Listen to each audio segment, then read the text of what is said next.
सुशील तंवर जी, शिमला, हिमाचल प्रदेश से आपने प्रश्न पूछा है कि गुरुजी, भारत में निम्न जाति में भी कई संत महात्मा हुए हैं। बिल्कुल हुए हैं।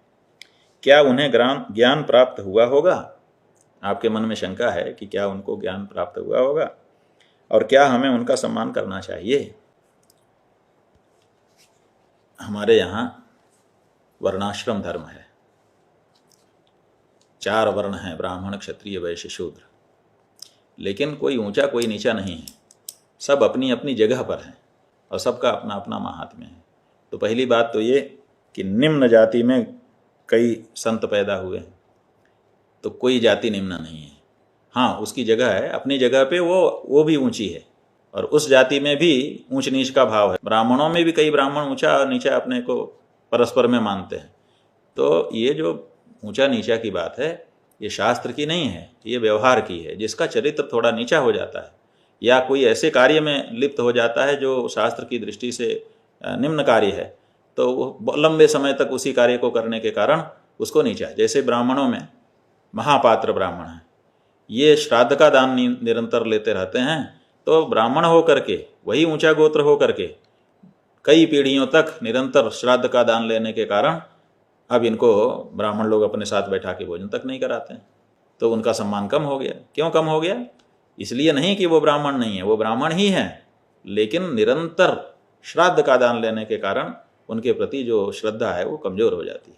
विवाह आदि के बारे में प्रमाद करने लग जाए, कहीं से भी लड़की लेने लगे, कहीं भी लड़की देने लगे, तो इससे क्या होता है कि समाज के लोगों की श्रद्धा उनके प्रति कम होती है और इसीलिए एक अलग श्रेणी बन जाती है कि ये हमसे नीचे हैं। नीचा कोई नहीं है, ऊंचा कोई नहीं है। सब जातियाँ, सब मम प्रिय सब मम उपजाए, सबको भगवान ने अपने अंगों से प्रकट किया है। वेद भी कहता है, ब्राह्मणों से मुखमासीत बाहु राजन्य कृतः ऊरु तदस्य यद्वैश्यः पदभ्याम शूद्रः अजायत। इसका मतलब है एक ही परमात्मा के शरीर के हम अंग हैं, तो एक ही शरीर के अंग ऊंचे नीचे कैसे हो सकते हैं? हाँ, उनके उपयोग अलग अलग हो सकते हैं। तो इसी दृष्टि से पहली बात तो यह है कि सनातन धर्म की दृष्टि में कोई ऊंचा कोई नीचा नहीं है। हाँ, कार्य विभाजन सबके लिए किया गया है और वो कार्य करके हम एक सनातन हो करके अपने परमात्मा की आराधना उपासना करते हैं। दूसरे, आप कहते हैं कि वो जो आपकी नज़र में नीची जातियाँ हैं उनके बारे में आप कहते हैं कि उनमें भी अच्छे अच्छे महात्मा हो गए, भक्त हो गए। तो देखिए, हो गए ना, इसका मतलब क्या हुआ? अगर वो नीचे होते तो उनमें ऊंचे महात्मा कैसे हो जाते, भक्त कैसे हो जाते? देखिए, बात यहाँ जाति की नहीं है, किस जाति का कौन है, इसका किसका सम्मान होगा, ये इसका मतलब ही नहीं है। हमारे यहाँ जाति से सम्मान नहीं होता, अमुक खानदान में पैदा होने से सम्मान नहीं होता। हमारे यहाँ सम्मान गुण से होता है। गुणा पूजा स्थानम गुणस्य न च लिंगम न च वयः। गुण ही पूजा के स्थान हैं, इसलिए गुणी बनो। तो जिसमें गुण होता है उसका सम्मान हो ही जाता है। ब्राह्मण कुल में, ऋषि के कुल में रावण पैदा हुआ, आज तक उसके ऊपर थूथू होती है। दूसरी जातियों में जो अच्छे बड़े बड़े भक्त हुए, यहाँ तक कि हिरण्यकशिपु के यहाँ प्रहलाद उत्पन्न हो गया, हम लोग प्रहलाद का सम्मान कर रहे हैं, हिरण्यकशिपु का असम्मान कर रहे हैं। वही बाप बेटा तो हैं, लेकिन बाप का असम्मान, बेटे का सम्मान। वही रावण है जिसका असम्मान हो रहा है, उसी का भाई है विभीषण, उसका बड़ा सम्मान हो रहा है। ये सब क्यों है? ये सब जाति से नहीं है। इसलिए ये जो जाति की बात आपके मन में है उसको निकालिए। जाति अपनी जगह सही है, वर्णाश्रम धर्म है, भगवान ने हर वर्ण के लिए एक कार्य विभाजन कर दिया है, परंपरागत रूप से आजीविका प्रदान कर दी है और परंपरागत रूप से उस कार्य विशेष में सूक्ष्मता प्राप्त हो जाए, हमारे संस्कारों में वो बस जाए, इस दृष्टि से वो सब ठीक है।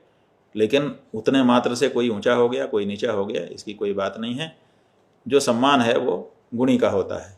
इसलिए अगर किसी में भगवान के प्रति भक्ति है, किसी में वैशिष्ट इस तरह का कोई दिखाई देता है, भगवान ने क्या कहा गीता में, यद्यद विभूति मत सत्वम श्रीमदूर्जितमेव च तत्तदेवावगच्छत्वम मम तेजोंस संभवम।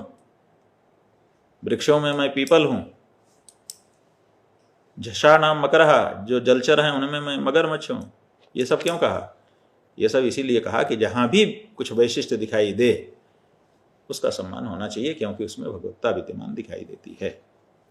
तो ये भगवत अंश हैं, भगवान का तेज उनमें किसी अंश में आकर के विराजमान हो गया, इसीलिए उनकी विशेषताएं हुई। उनका सम्मान अपने को करना ही चाहिए। और उनके द्वारा जो बातें कही गई हैं उन पर विचार करते हुए अगर वो उपादेय हैं, हमारे जीवन के लिए लाभप्रद हैं, तो हमको उन बातों को अपनाना भी चाहिए। केवल दिखावटी सम्मान नहीं, वास्तव में अगर उनके द्वारा कुछ अच्छा कहा गया है तो उसको स्वीकार करना उचित है और उनको सम्मान करना भी उचित है।